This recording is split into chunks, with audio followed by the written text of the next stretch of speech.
So, we've been continuously talking about love affairs and breakups. But something that we've not touched on is online chatting, romancing, coming near each other, falling apart. Oh my God, what is happening? There is a lot going on. Now don't look at my face and say, ले अब ये बुढ़ी क्या बताएगी हमें online का। कुछ नहीं बताने वाली, सिर्फ अपने एक्सपीरियंसेस शेयर करूँगी। एंड वो एक्सपीरियंसेस आप नहीं समझ सकते। वो एक्सपीरियंसेस आप इसलिए नहीं समझ सकते कि आपको लगता है कि ऑनलाइन जाना बहुत अच्छा होता है। आप क्या सोच रहे हो कि मैं कह दूँगी नहीं अच्छा होता? मैं तो कह रही हूँ हाँ, बहुत अच्छा होता है, क्योंकि आजकल बाहर जाने का टाइम नहीं है। दूसरा, फ्रेंड्स कहाँ ढूंढो। तीसरा, असाइनमेंट्स सबमिट करनी है। चौथा, पेरेंट्स की रिस्ट्रिक्शन है। पांचवा, वो अंधेरा इतनी जल्दी हो जाता है कि पेरेंट्स फिर बाहर नहीं जाने देते, right? Okay, now what happens when you go online? मज़ा तो आता है, you meet all kinds of different people which you have been wanting to, लेकिन आपको ये नहीं याद रहता कि this is only a virtual meeting. और उस वर्चुअल मीटिंग में आपको अपने पे तो कंट्रोल ही नहीं रहता।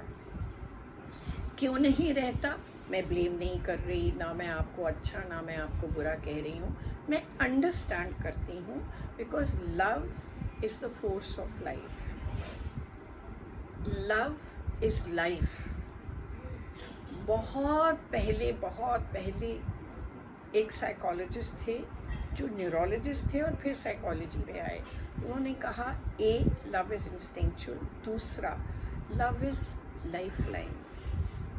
सारी बात ही रोमांस से शुरू होती है और सेक्सुअलिटी में जाके ख़त्म होती है। उस रोमांस में अट्रैक्शन है, अटैचमेंट है, मीठी मीठी बातें सुनने का मन है, जिससे हमारी सेल्फ एस्टीम उस समय के लिए, उस सेकंड के लिए बढ़ जाती है।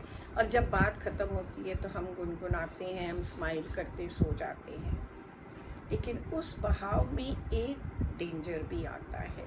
डेंजर ये होता है कि बिना जाने पहचाने, बिना छानबीन करे, without any vigilance on us, without any vigilance on reality, we get deeply involved.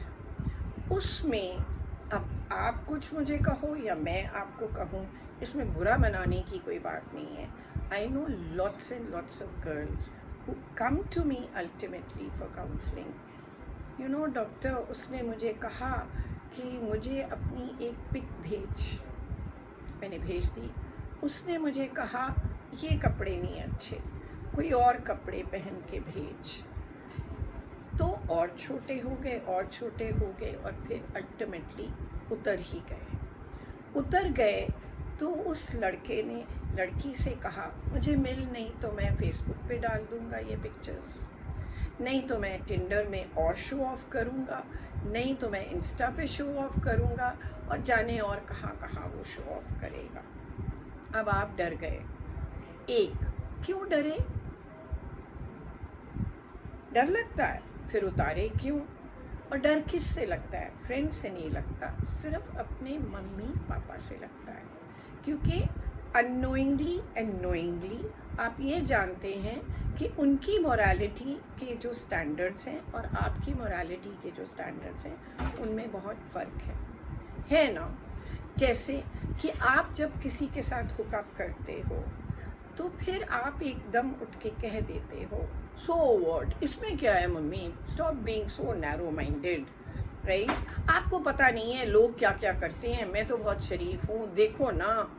और मदर सड़ते कुड़ते चली जाती है और आप हंसी खुशी अपनी फिर टिंडर पे वापस आ जाते हो। और इसी तरह मैं बताऊँ, एक मदर अपनी डॉटर को लेके आई, Delhi university student, not a school student. School students की बात बाद में। That girl was saying okay माँ मैं जा रही हूँ, मेरी क्लासेस हैं, मैं आधा घंटा लेट हो जाऊँगी।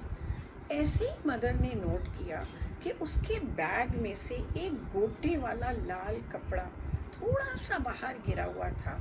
एंड द मदर सेड ये क्या है? एंड शी सेड कुछ नहीं कुछ नहीं कुछ नहीं। एंड मदर ने ज़बरदस्ती बैग खोल लिया, उसका पर्स देखा तो उसमें एक गोटे की लाल रंग की चुन्नी थी।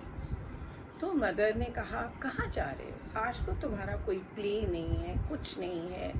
तो फिर अल्टीमेटली वो लड़की रोई और बोली माँ मैं मंदिर में शादी कराने जा रही हूँ।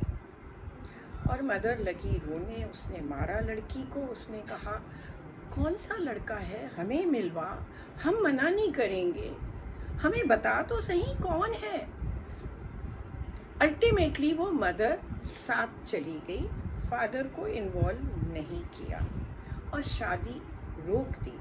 वो लड़का इसको चैटिंग, ऑनलाइन, प्यार, इश्क सब कुछ। और उसने कहा लड़की से कि मैं बैचलर हूँ और मैं शादी करना चाहता हूँ, मैं लड़की ढूंढ रहा था, तुम परफेक्ट हो जैसी लड़की मैं चाहता हूँ। और बड़ी अच्छी लगी ये बात उस लड़की को। तो मदर ने कहा हम तेरी शादी इससे करवा देते हैं, नो इश्यूज ऑन दैट, घर चल। वो घर आ गया, फादर को सब बात बताई। फादर ने कहा ओके ठीक है, पर फादर ने 1 हफ्ते की डेट मांगी और फादर ने इंक्वायरी करी। वो लड़का जो था मैरिड था, लड़का नहीं था, फादर था 3 बच्चों का। आप उससे शादी करना चाहते हैं, नो इश्यूज, बट इमेजिन शादी का मतलब not first night, not second night, not third night. शादी का मतलब है आलू, बैंगन, टमाटर, प्याज, घर, रिश्ते। क्या ये सब वो निभा पाएगा 2 बीवियों के साथ? आप सोच लो, मैं तो कुछ नहीं कहूँगी। एनीवेज, ये एक एग्जाम्पल था, लेकिन एक एग्जाम्पल ये भी है कि अच्छी फ्रेंडशिप्स निकली हैं और उन अच्छी फ्रेंडशिप्स से ये पता चलता है कि कई बार हमें अपॉर्चुनिटीज़ नहीं मिलती तो टिंडर से हमें या कहीं और ऑनलाइन से मिल जाती हैं। हाउएवर, मैं ये नहीं कह रही ये बुरा है या अच्छा है, मैं आउटराइट कंडेम भी नहीं कर रही, लेकिन मैं ये ज़रूर कहूँगी, are you that matured to be careful? Are you that matured कि आप इजीली दिल नहीं देते? ये एक तरफ है।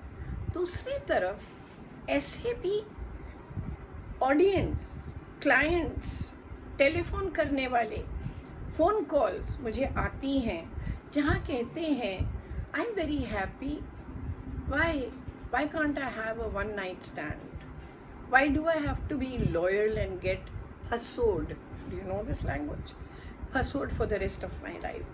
I just want a one night with somebody and I am fit with it. बहुत साल पहले वन नाइट स्टैंड पर मैंने एक टेलीविज़न प्रोग्राम दिया था।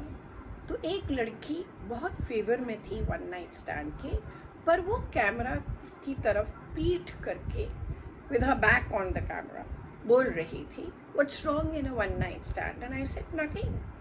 So if there's nothing wrong in a one night stand, तो फिर आप कैमरा को फेस क्यों नहीं कर रहे? She says वो मैं फंस गई ना, बहुत मारा मुझे पापा ने। मैंने कहा क्यों फंसे? चाचू ने देख लिया, वो चाचू ने वो चैट देख ली, ये देख लिया, वो देख लिया। सो आई सेड मोरालिटी आ गई कि फैमिली की मोरालिटी अपने बच्चों के लिए कुछ और होती है। व्हाट वाज चाचू डूइंग ऑन दैट ऑनलाइन?